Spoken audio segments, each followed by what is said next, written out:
తప్పక తెలుసు. దైవం సర్వాంతర్యామి. ఆయన మనం చేసే పనులలోని మంచి చెడులను ఖచ్చితంగా లెక్కపెట్టగలరు. మనుష్యులు చేసిన పాపపుణ్యాలకు తగిన ఫలితం ఇస్తారు. దైవాన్ని నమ్మి సచ్చీలంతో మంచి పనులు చేసేవారికి ఈ లోకం తిరస్కరించిన దైవ స్వరూపుడైన బాబా దీవెనలు మన్ననలు వారికి తప్పక లభిస్తాయి. మంచితనం నటించి లోకంలో గొప్ప పేరు తెచ్చుకోవచ్చు, కానీ సర్వాంతర్యామి అయిన సాయినాథుని అనుగ్రహం సంపాదించడం మాత్రం జరగదు. గొప్ప కోసం ఆడంబరపు పనులు చేయక మానవతతో భగవంతుని ఆజ్ఞానుసారం జీవిస్తూ సమాజ సేవ చేసేవారే బాబాకు చేరువవుతారు. బాబాను నమ్మి జీవించిన వారు తప్పక బాబా సన్నిధిని చేరుకుంటారు. సర్వే జనా సుఖినో భవంతు.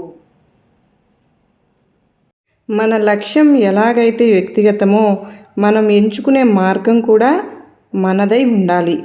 మనం ఒక పని మొదలు పెడితే అది పూర్తయ్యే వరకు వదలకూడదు.